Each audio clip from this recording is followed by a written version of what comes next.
We're live. Hello, and welcome to Armbar.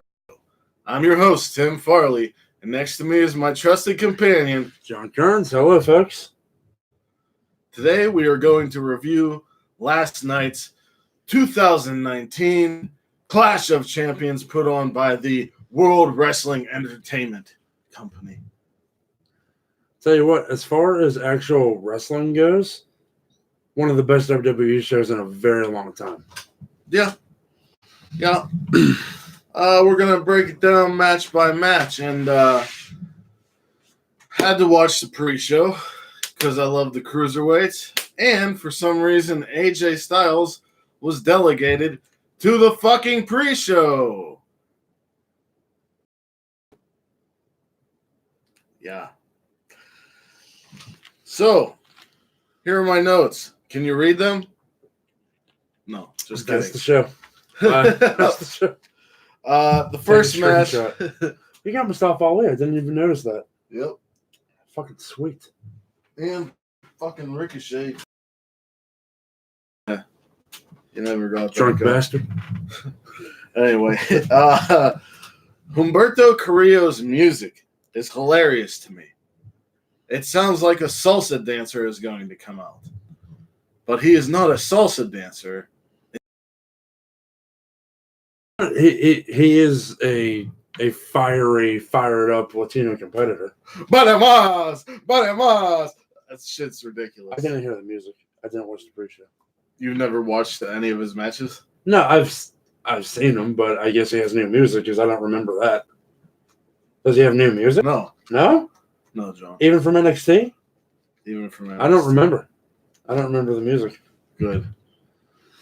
John doesn't remember the music, and I say that's a good thing. I like how old school Gulak is. Definitely. Like his hair, the way he's dressed, the way he wrestles, everything like that. At one point, Carrillo put Gulak in a sharpshooter, which was cool. Gulak threw Lindsay into Carrillo, and I don't mean like pushed him. He literally threw him into Carrillo, which was pretty awesome. Gulak launched a rushing Dorado up, and Dorado dropkicked Carrillo on the top turnbuckle. Lindsay missed a shooting star press onto Carrillo and got hit with Carrillo's Aztec press. And Gulak steals the pin to retain.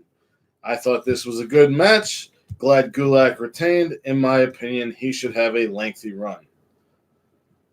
Absolutely. He should be like the Cruiserweight champion. Like, literally the Cruiserweight champion. Yeah, the one that you remember. Mm-hmm. The next match was for the U.S. title. AJ Styles versus Cedric Alexander. Cedric Alexander got a title match because he pinned AJ Styles, the phenomenal one, in Madison Square Garden on Monday. Yes. What a disservice that nice shirt.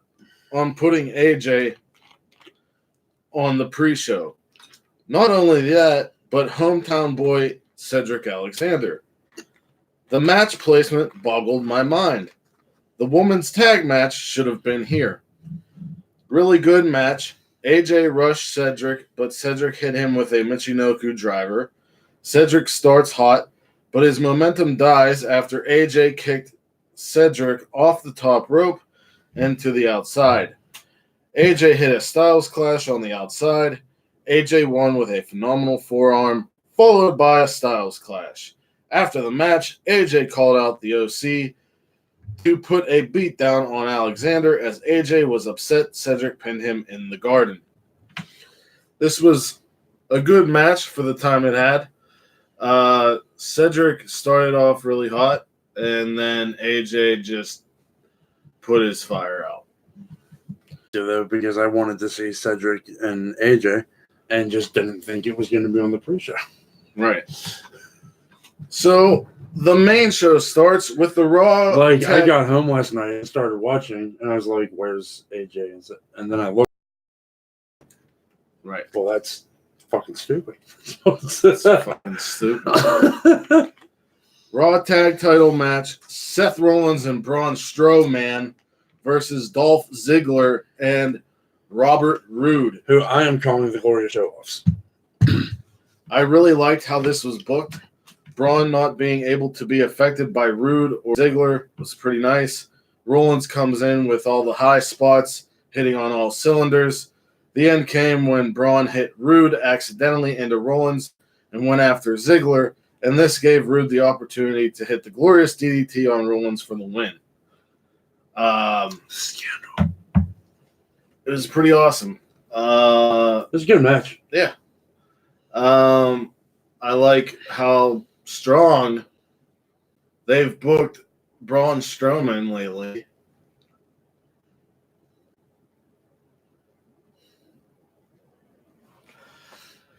Then we get a great promo by Becky Lynch listing I did want to mention something, actually.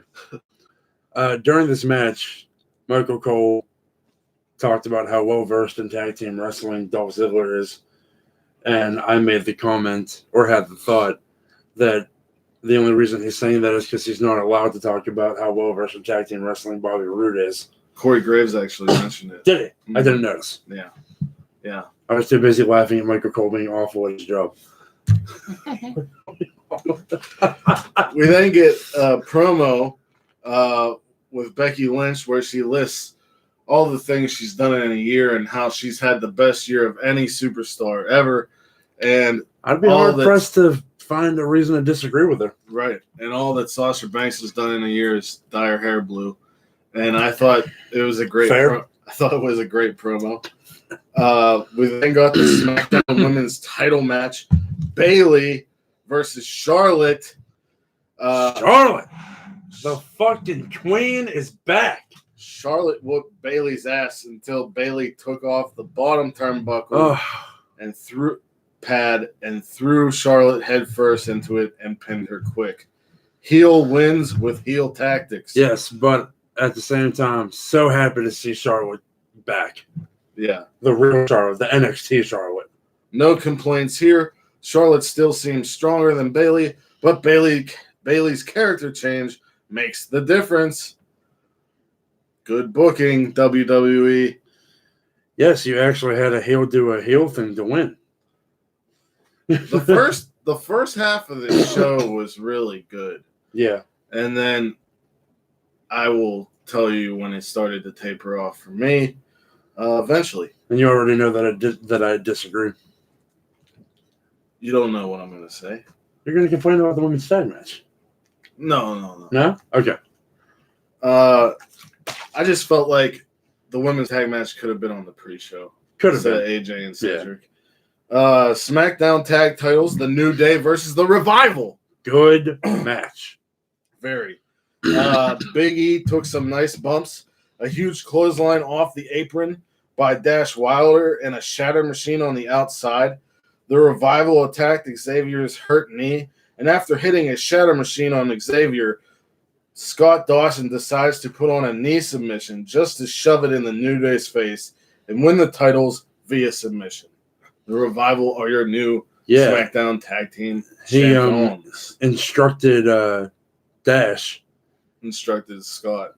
Dash instructed Scott to remove the brace from Xavier's knee and then rip the tights from around his knee to make the submission even worse, which was just – that's the Revival that I remember, and that's who – this was the night of, like, I feel like – NXT superstars going back to their NXT roots. Yes. Yeah.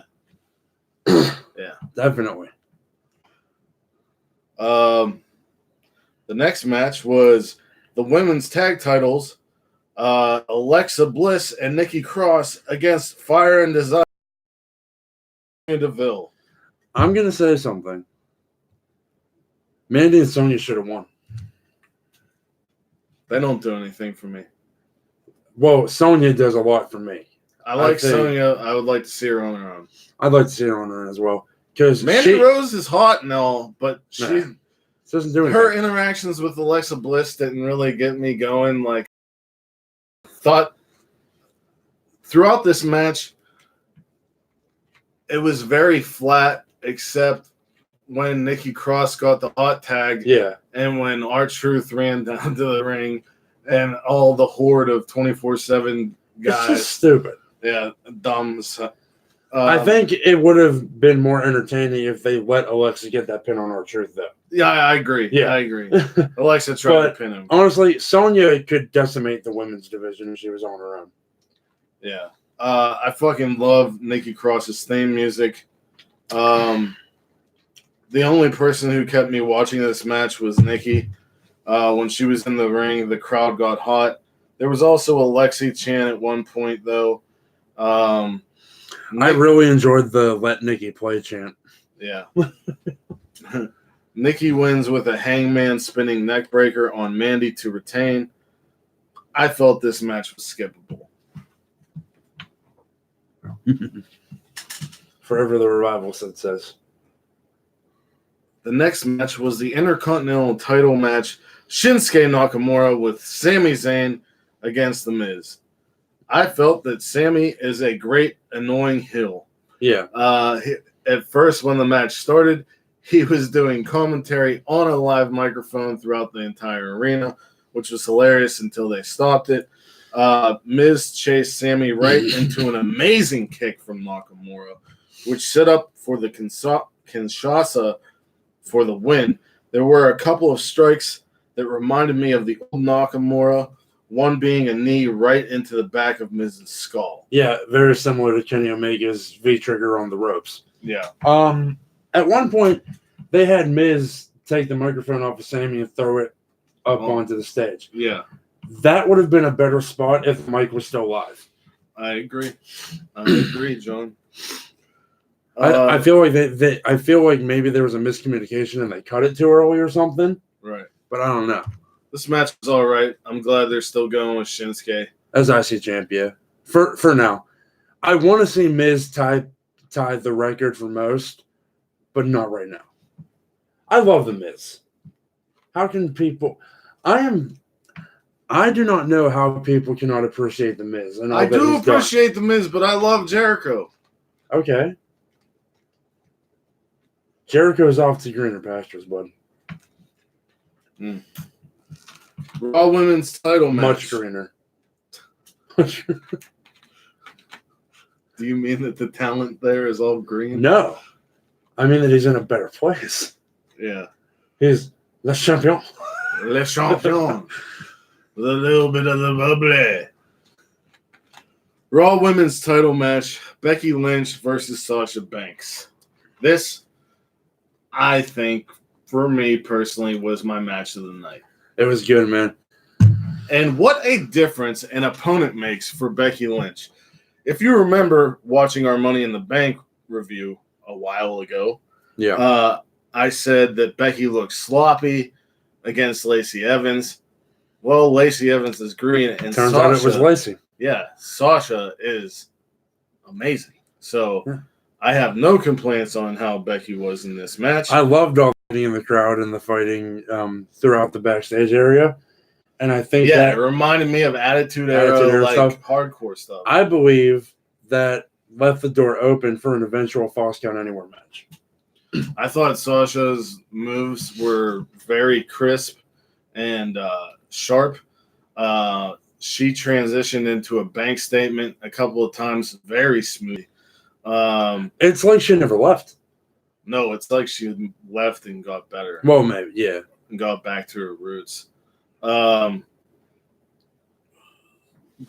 Basically, what ended up happening, Sasha threw a chair in the ring to distract the ref and then hit Becky with a chair.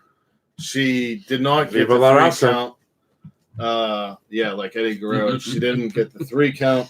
Then they went through the crowd. They came back. Becky went to hit Sasha with the chair and actually hit the ref. Well, that happened before. Before. That's why they were able to go all the way up and around, and nobody said nothing. Then, when they were back, Becky put on a disarmer through the chair, and officials had to stop it. Yeah, and then we found out that the decision had been made that Becky was disqualified for striking the ref. She's still champion, but Sasha has the W in the book. Yeah, correct.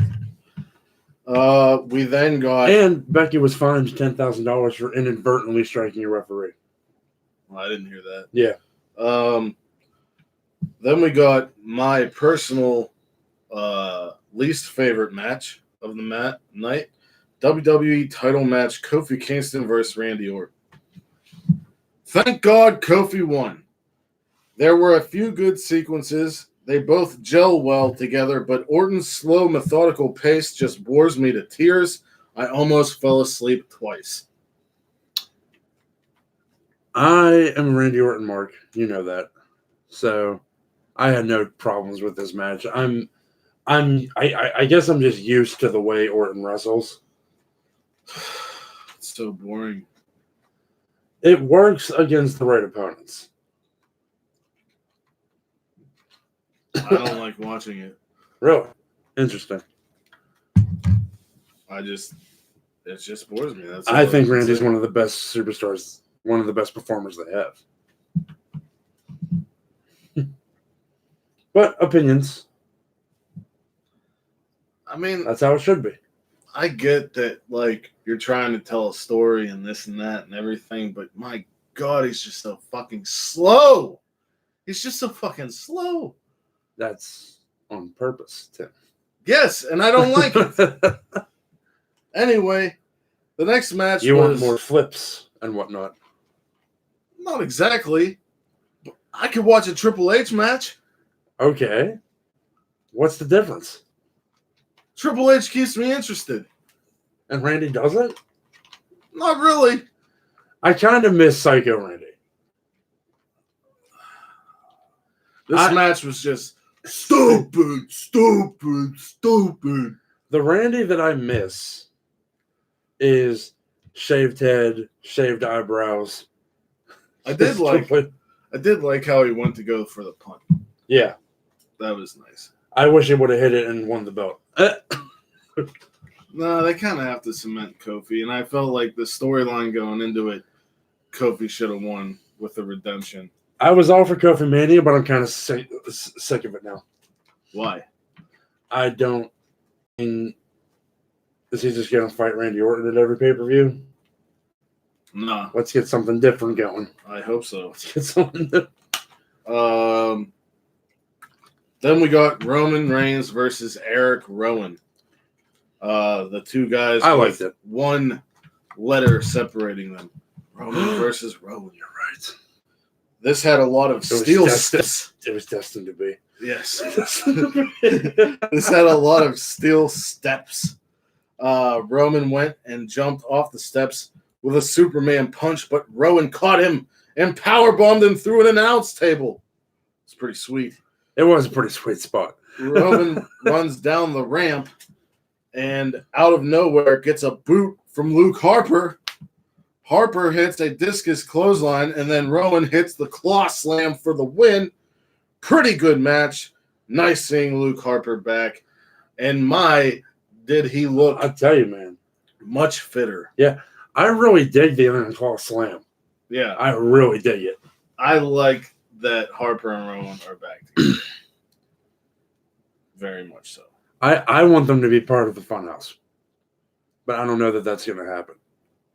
I want Liv Morgan to be Sister Abigail. They might just... Okay. She's crazy. All right. Okay, Tim. Okay. Okay, Tim. Anyway. So then... Sister Abigail should be Nikki Cross. From the jump, it should have been. Yeah. Or Daphne.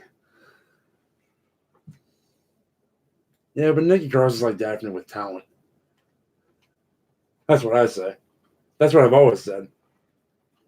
Daphne in TNA was way better than Daphne in WCW. I will say that. All right. I think it was Canyon's fault. Fuck Canyon. Fuck Canyon. I loved Canyon. Not in WWE. I loved him in WCW. Dude, I don't know what they were doing with Canyon in WWE. Who better?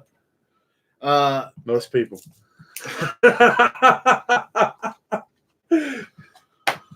The man What killed happened to David himself. Flair? Well, he got fat, and who gives a shit? I thought David Flair was all right when he. You're like the only person. So anyway, No, we get to the I last miss match. my WCW boys. He wasn't a WCW boy. He was there for a fucking one run, and he was terrible. Okay, calm down. Okay. Anyway, the last match of the show was the Universal title with Seth Rollins against Braun Strowman. Now, John, Yeah, you had some good points. I did. Yes. Okay. Braun Strowman kicked out of many curb stomps, Yes. Yeah. which Brock Lesnar did not. Kicked out of 3 curb stomps, which Brock Lesnar couldn't do, which means that Braun should have beat Brock 2 years ago. Right. When everybody wanted Braun to be the one to destroy Brock. Every But time. now, nobody cares about Braun because they squandered the fucking feud with Brock. And every time people start to care about Braun and they build him up. Yep. The man has never held the main title. Every time people start to care about Braun and they're doing the get these hands chant, they're behind Braun and they want Braun to win, whoever does the booking kills his momentum. And then I said, well, John, would you rather have the next person in line, which we'll get to, face a true baby face in Seth Rollins or a monster baby face in Braun Strowman? And John brought up another good point, but we'll get there in a second. So Seth Rollins does all he can to win the match. The match was fine. Yeah. I'm not complaining. It's not the match, it's the booking of Braun Strowman. Yeah. So Seth wins the title. Yay. Great. He goes up to the ramp. He kisses the title. And then the lights go out. You hear laughter. Now we got the Fiend up there. Kisses him on the head. Gives him the old Sister Abigail. It goes dark again. His face shows up. He puts on the mandible claw. And it sounds like he's laughing and also whimpering. And screaming. Yeah. He's having At the mixed goddamn lungs. all these mixed emotions happening while he's just like killing Seth Rollins. And the show goes off the air in pitch blackness with Bray Wyatt laughing. The entire time this happened, my face was like this. See you in hell. I was so happy. Because the Fiend is the greatest thing on the main roster. Oh, yeah. So back to what we were saying. Yeah. Would you rather see the Fiend against a real babyface or a monster babyface? And John said, the monster babyface is a former partner of the Fiend. which I said, good point, John. So it looks like at Hell in a Cell, the Fiend is going to get a chance at Seth Rollins. It'll be interesting to see what Seth Rollins does tonight. If he is at Monday Night Raw, which I expect him to be. Yeah, and Sid brought up a good point in the chat. I'm expecting Lynch Banks rematch at Hell in a Cell. Yeah. Charlotte and Bailey, too. Possibly a cell match. With all the shit that went down between them. All right. So. Maybe just a no DQ. Who knows? Do you want to talk about some shit or do you want to just end it here? It's only 119. All right. We've been going for 24 minutes.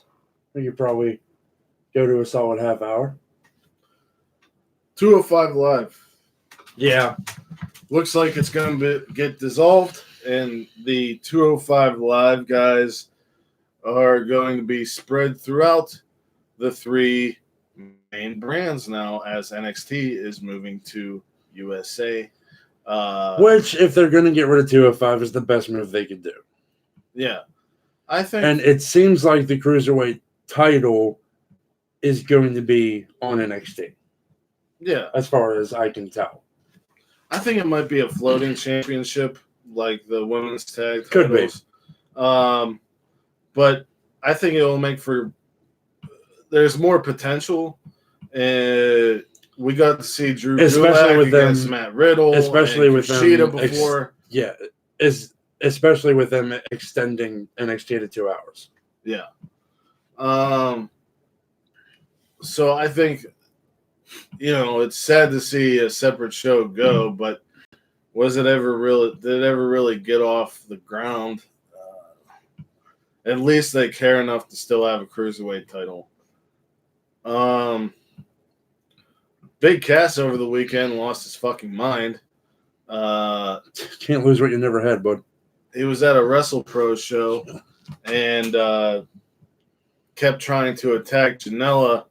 That he was going to kill him, said that he was going to kill other people because they stole his stuff. And newly crowned WWE executive Pat Buck had to knock him out or punch him or whatever. And Janela said he's not pressing charges and that Big Cass needs to. Yeah, Janela doesn't care. They said a day prior or 2 days prior at a Northeast wrestling show, Big Cass was completely fine. So maybe he relapsed on whatever drugs and alcohol he was using. I think it's mostly alcohol for him. Why would he go after Janela? I don't know. Because of his shit friend Enzo. Yeah. And for whatever reason, they desperately want to be part of AEW, and Cody has said repeatedly, go away. We don't want you. ROH even said go away. The only reason ROH should go away is because half of their roster threatened to walk if they got signed. Yeah. ROH wanted Enzo and Cass. Because ROH doesn't know how to stay the fuck alive. Speaking of ROH, fun rumor out there. First off, Anthem, yes, which owns Impact Wrestling, has purchased the majority of Access TV, which is owned by Mark Cuban. Is still on there, or are they gone? Which runs New Japan in English and WOW Women's Wrestling. So Impact has... Is New Japan's contract with Access ending? I think I heard that. Or did they renew? No, I didn't hear anything about that. Okay. I don't know. I'm probably mixing up So stories. Impact has made a big move to get on a bigger broadcast platform. Since the Cass is drinking too much of the bubbly. Cass is drinking too much of something. Probably ends up seeming weird. Yeah. That's why I said it low. Just come on. Anyway. Sort yourself out. Then there was a rumor that Impact was going to buy ROH. Yeah. Which would be cool. Because it's a hell of a roster. Here's the thing. Don Callis, Executive Vice President of Impact, also does commentary sometimes for New Japan, right? Very rare nowadays. Tries to have a relationship with New Japan, but New Japan already has a American relationship with ROH. And then also... Although we have seen Impact stars in New Japan from time to time. A long time ago under the Dixie era, and that's why New Japan won't work with Impact because they shit on Okada and Tanahashi. Yes. So, my hope is that Don Callis can reignite the relationship. That's what I'm saying. Yeah. And if Anthem also purchased ROH off of Sinclair, this would basically say, well, now your partnership with ROH is with us. If Anthem purchased ROH off of Sinclair, ROH could have a much better show. Production-wise, absolutely. They would have a great roster of talent on both sides. I hope it happens. It's just a rumor for now. But the Anthem Access deal was a rumor for a year. So yeah, because The biggest problem that most people have with ROH has nothing to do with ROH. It has everything to do with Sinclair. I don't know. I think it's how Delirious books matches. I think it has to do with Sinclair. Well, to be fair, he is delirious. All right. With that, we're going to end the show. So, to wherever you are in the world, whether it's morning, noon, or night, you have a great one, and peace and love to all of you. Bang!